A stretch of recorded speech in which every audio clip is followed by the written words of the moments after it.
Hello and welcome to Race Force.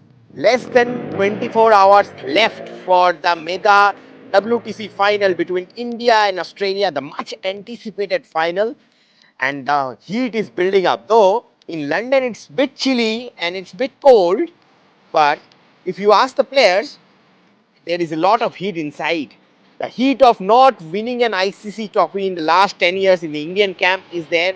Or from Australia's point of view, WTC World Test Championship is the only ICC trophy which Australia haven't won yet. So both teams are desperate, and now we are just the final. All the final preparations are done. Both teams have done and dusted with their final practice sessions, and now it's just waiting for the game.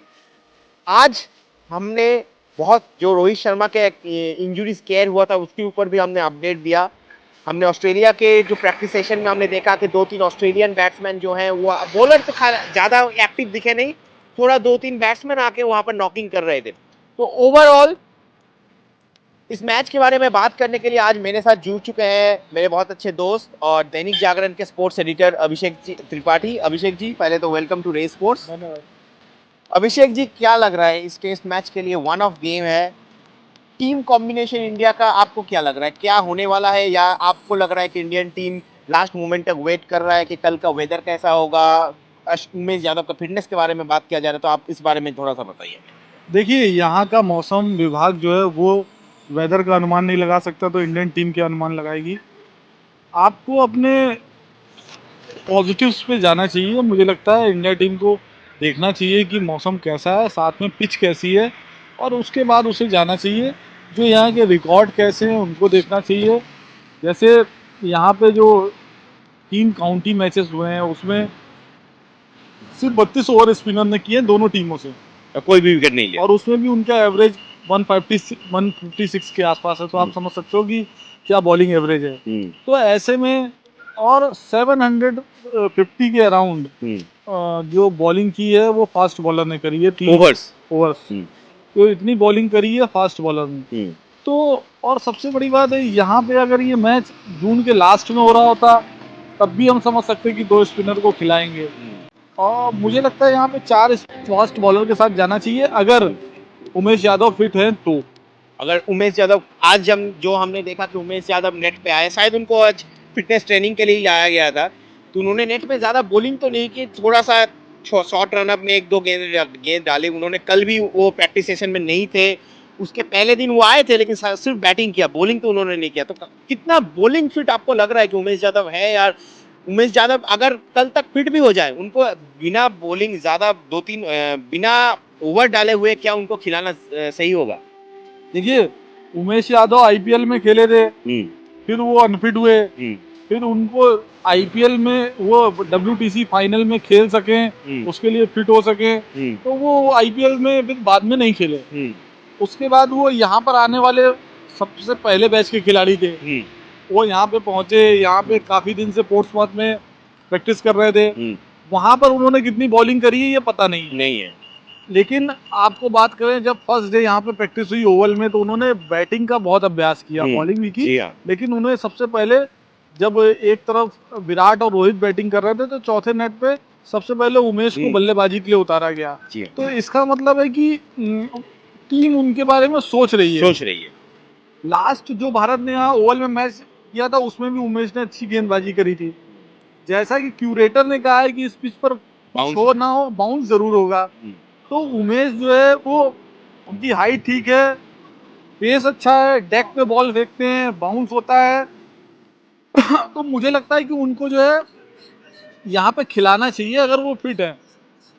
कल की बात करें, कल वो नहीं आए थे, कल भी वैकल्पिक अभ्यास था, और आज उनको बुलाया गया है, तो इसका मतलब है बुलाया गया और उनसे बॉलिंग नहीं कराई गई। हमने देखा है कि पिछले कई मैचों में हमने देखा है कि काफ़ी, या कहें पिछले 1-2 साल में हम देख रहे हैं कि टीम इंडिया टेस्ट में -1 पे वैकल्पिक अभ्यास करती है, और बहुत कम खिलाड़ी ऐसे होते हैं जो इस दिन अभ्यास करते हैं और अगले दिन खेलते हैं। जी हाँ। तो आज रोहित शर्मा आए थे, तो रोहित शर्मा इसलिए आए थे कि उन्हें प्रेस कॉन्फ्रेंस करनी थी, क्योंकि जो आईसीसी का रूल है कि आपको -1 पे कैप्टन को प्रेस कॉन्फ्रेंस करनी थी। तो जब वो आए थे तो उन्होंने थोड़ी देर बल्लेबाजी का भी अभ्यास किया इस दौरान में गेंद लगी हुई। और उमेश को इसलिए लाया गया था कि उमेश यहाँ पे उन्होंने थोड़ी ड्रिलिंग करी, थोड़ा दौड़े और उसके बाद उन्होंने कुछ ओवर गेंदबाजी भी करी। तो मुझे लगता है कि उमेश को ये चेक किया जा रहा था कि वो मैच फिट है कि नहीं है। जी हाँ। दूसरा, अधिकतर ये होता है कि जब भी किसी प्लेयर का फिटनेस टेस्ट आखिरी दिन लिया जाता है तो लगभग वो पास ही होता है, तभी वो लेते हैं। अगर आपको लगता है कि बिल्कुल ही मैच फिट नहीं तो उसका फिटनेस टेस्ट लेते भी नहीं लेते है। नहीं, हाँ। तो उमेश को खिलाना चाहते हैं इसलिए शायद उनका फिटनेस टेस्ट लिया। तो मुझे लगता है कि उमेश का खेलने का चांस बहुत ज़्यादा है, बहुत ज़्यादा। अगर अगर ये बाएं हाथ के बैट्समैन पे और बहुत मैचअप्स पे अगर नहीं Matchups गए में। राहुल द्रविड़, तो मुझे लगता है कि उमेश को खिलाया जा सकता है। उमेश यादव, देखिए एक और एस्पेक्ट मुझे जो लग रहा है कि वो भी एक फैक्टर होगा कि रिवर्स स्विंग, जैसे कि रोहित शर्मा ने भी कहा कि रिवर्स स्विंग यहाँ पर जैसे मैच मैच गुजरता है यहाँ पर रिवर्स स्विंग एक फैक्टर होता है ओवल में। और उमेश यादव बहुत अच्छे बॉलर हैं, रिवर्स जब पुराने बॉल से भी बहुत अच्छे डालते हैं वो बॉल।